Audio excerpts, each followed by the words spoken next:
One of the keys to effectiveness in the world of work is your ability to communicate effectively and well. You spend as much as 75% of your time communicating and interacting with other people. There are two forms of communication. The first form is the way you talk to yourself and dialogue with yourself and think and plan to yourself. And the other form of communication is the way you interact with others.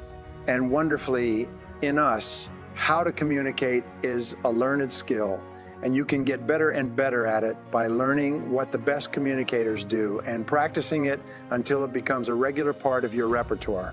Number one, there are three elements to any conversation. Words only account for 7% of the message. When you talk, people will forget most of what you say, but they will remember the way you said it. B, the tone of voice.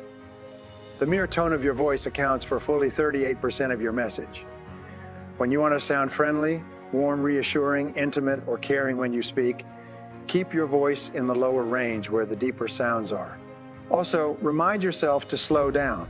It's very difficult to be close, friendly, warm, or thoughtful when you're speaking too quickly. Tone of voice is important, and that's why we need to give some thought to it, because if we're in a hurry or busy or rushed, sometimes our tone of voice can be clipped or short, and it can be hurtful. Fussy body language accounts for fully 55% of your communication. The very best message is a message that is synchronized. The words, the tone of voice, and the body are all synchronized to the message. Very important. That's why when somebody talks to you, it's important you turn toward them and face them directly when you talk to them and listen closely to what they say and nod and pay attention. There's a great book called His Needs, Her Needs, and They Talk. Her first need is for attention, affection, and respect, face to face, eye to eye, heart to heart. And if she gets those needs fulfilled, then everything else will be fine. If she does not get those needs fulfilled, she's going to be unhappy. The only time you're actually with the woman in your world is when you are face to face and giving them attention and listening to them when they talk and giving them affection and respect. Number two, there are three parts of any conversation. The first part of the conversation, ethos, has to do with the character of the person. A person who has high character can say little and be enormously influential. A person with limited character just doesn't have the same effect. B, pathos, is the second part of communication. It means connecting with the emotions, and we connect with the emotions when we connect with the emotions, when we tune in and focus on the person and their problems and their needs. There was a wonderful line I read that said, if every person who complains about their problems could come from all corners of the earth and pile their problems in a heap, and if each person could see the size and gravity of the problems of others, they would sneak forward shamefacedly and take their petty problems away and creep into the night. The factual content of the conversation in selling. What do we say in selling? You establish rapport, which is the character. You seek the underlying problem or need, which is connecting with the pathos, and only then do you talk about your product or service, which is the logos. Number three, there are four basic personality styles. The first is what we call relators. They are quiet, self-contained, not particularly expressive. They're sensitive people, oriented, and concerned about other people's opinions. In the extreme, a relator will be hypersensitive to the opinions of others. They can't do anything without making sure that everybody else approves. If you're communicating with this person, it requires slow, low key, easygoing, friendly, almost warm and fuzzy. The greatest concern in life is let's get along. Let's all be friends.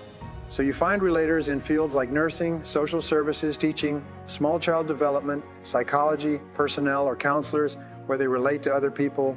Now, the next type of person is the analyzer. This is the kind of person who's not so concerned about people, but more concerned about doing the job and are more inward directed. Their primary concern is, let's be accurate. The analyzer who's fastidious and detail-oriented wants accuracy and just the facts. They'll gravitate toward accounting, computers, engineering, bookkeeping, and computer programming, any field where the problems don't talk back. Now, the third type of person is what we call the director. They're most concerned with, let's get results, get to the bottom line, cut to the chase.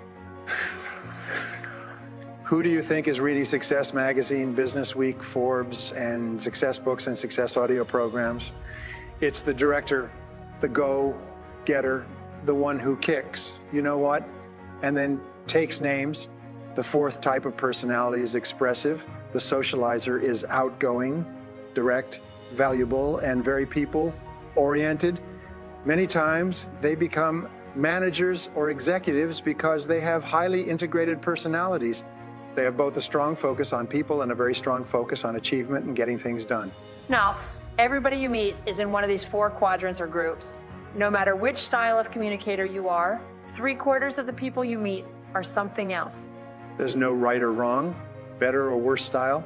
Listening to people is to find out which style they are and then to practice personality flexibility so that you can get along with a greater number of different types of people. Whatever style you are, the person you are the most ideal for would be the exact opposite. Nature demands balance in temperament. Nature demands that the opposite person in the relationship or the marriage be temperamentally balanced with you.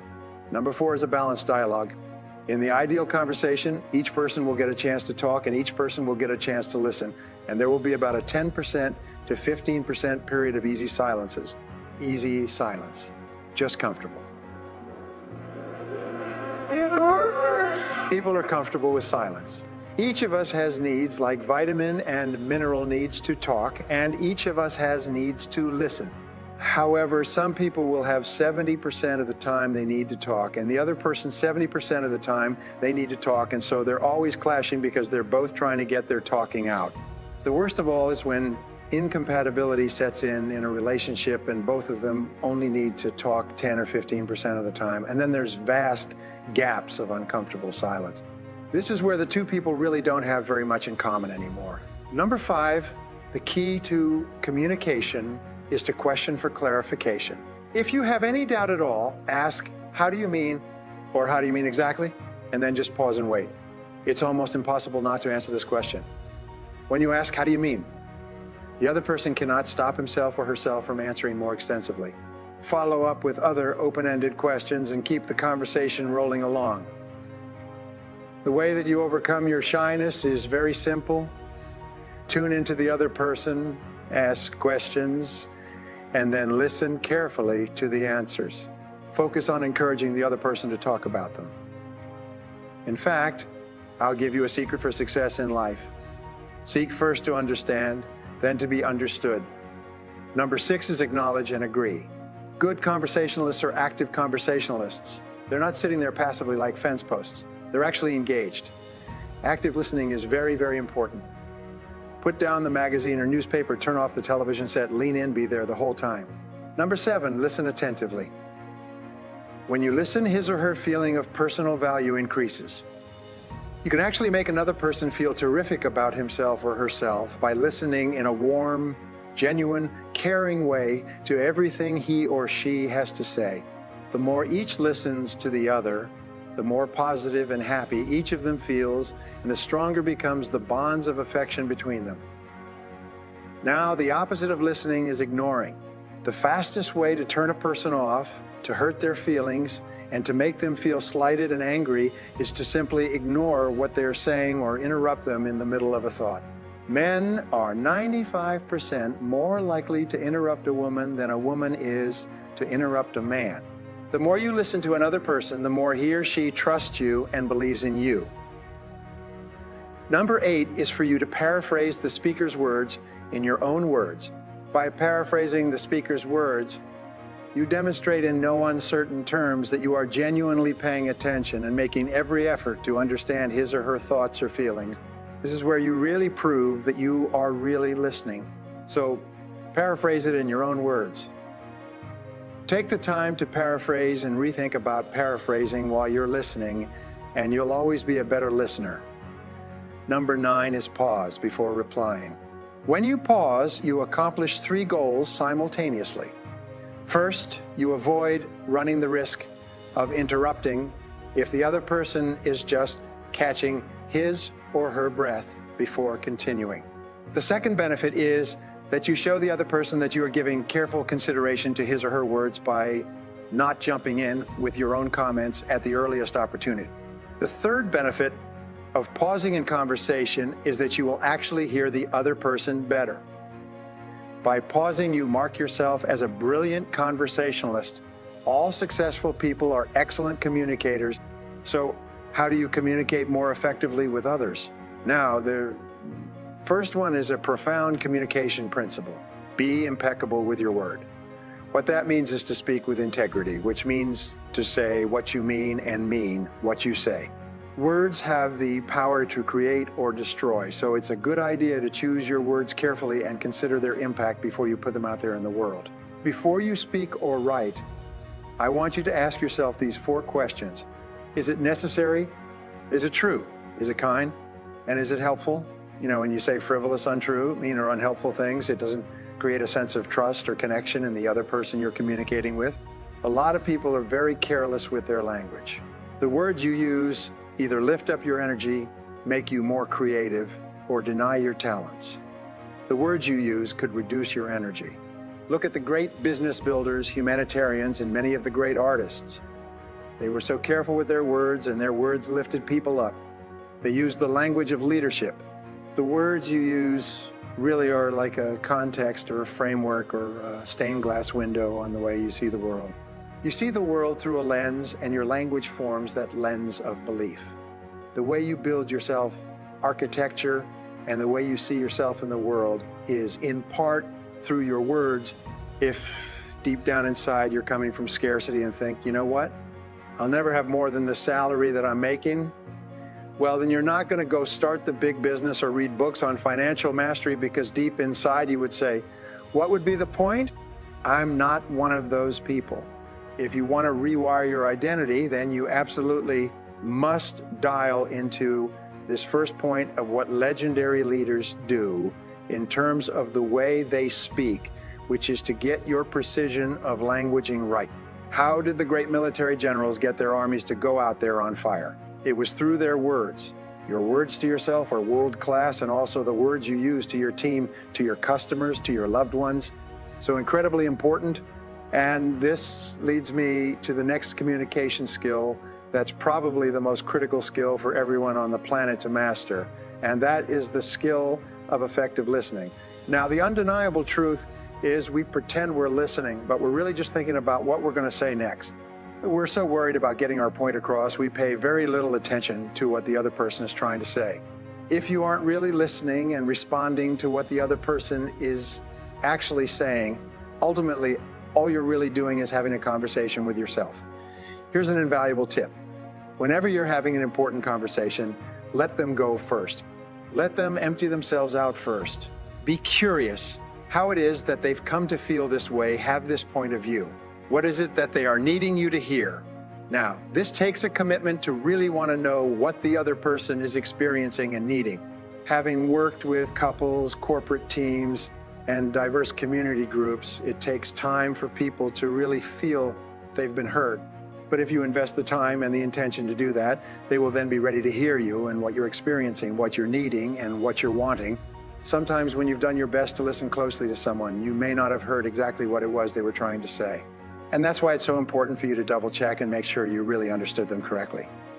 The easiest way to do that is before you speak, to say, so what I'm hearing you say is, and then repeat back to them what you think they were saying, what they meant to say, and then give them the opportunity to clarify any misunderstandings that you might have before you respond to them. Number 3, speak your truth. The conversation you are most resistant is the conversation you most need to have. All too often we get hurt by someone, or we get upset by someone, and we are almost taught by society not to speak up. And a lot of us, we think, well, we could lose the relationship and end up alone. It's almost like non-communication born of fear. But the most effective human beings on the planet all have one thing in common. They speak up and they share their truth. The more you actually practice speaking up when you know you want to speak up, the more you will actually step into your next level of power. The hard talks when you actually speak up or when you grow in power. And you actually not only grow in power, you build intimacy in the relationship when you actually speak up with someone and you tell them how you're feeling and you tell them what's most important to you, whether it's professional or personal. That is really a gateway into the other person having the permission to open up as well. And then you have two mature people talking about what's really most important versus sidestepping the truth. You can say whatever you want, so long as you say it with respect. If your friend is late for dinner and it's important to you that they're on time, well, if you lash out at them and say, "Why were you late?" "I'm angry," that's going to put them into attack mode, which is going to cause them to be defensive. But if you say to them, Johnny or Ravi, whatever their name is, if you say, "You know what, thank you so much for joining me for dinner. Before we get started and enjoy this incredible meal, if I may, I'd just like to share something with deep respect. Punctuality is so important to me, and I've been waiting here for half an hour. Your time is valuable, and my time is valuable. And I'd be ever so grateful if, when we get together, you would respect my time just like I want to respect your time. Just like I want to respect your time." You've said it with respect. And if it is a healthy person versus a toxic person, they're going to appreciate you being so truthful, and you're also going to teach them that punctuality matters. The second tactic is, you can say whatever, so long as you say it with love and respect. Number 4, if you want to make yourself articulate, then not only should you read, but you should write down what you think. Thinking makes you win the battles you undertake, and those could be battles for good things. If you can think and speak and write, you are absolutely deadly. Nothing can get in your way. So that's why you learn to write.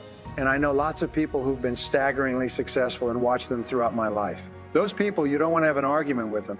You better have your points organized, because otherwise you are going to look like and be an absolute idiot.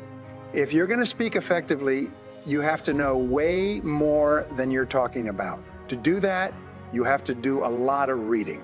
The talk isn't a packaged thing that you present to a group. There isn't a group. There's a bunch of individuals, and you talk to them. So when I talk to a group, I always talk to people one at a time. And that makes it easier too, because you know how to talk to a person. Just look at an individual and you say something and you can tell if they're engaged. They look confused, or they look interested, or they look interested, or they look angry, or they look bored, and they give you feedback about how you're doing. You're actually engaged in a conversation with an audience, even if they're not talking. They're nodding and shifting position and, looking like this, and you can pull all that in and use it to govern the level at which you're addressing the entire audience. The last thing I would say is, having the aim to be a good communicator is a good start. There isn't anything that you can possibly do that makes you more competent in everything you do than to learn how to communicate. The people that I've watched in my life have been spectacularly successful. Do they have skills? Clearly. That's it, minimum precondition. Whenever they negotiate, they're successful. It doesn't mean you win, because if you're a good negotiator, if you're a really good negotiator, everybody walks away from the negotiation thrilled. And so then people line up to do things with you.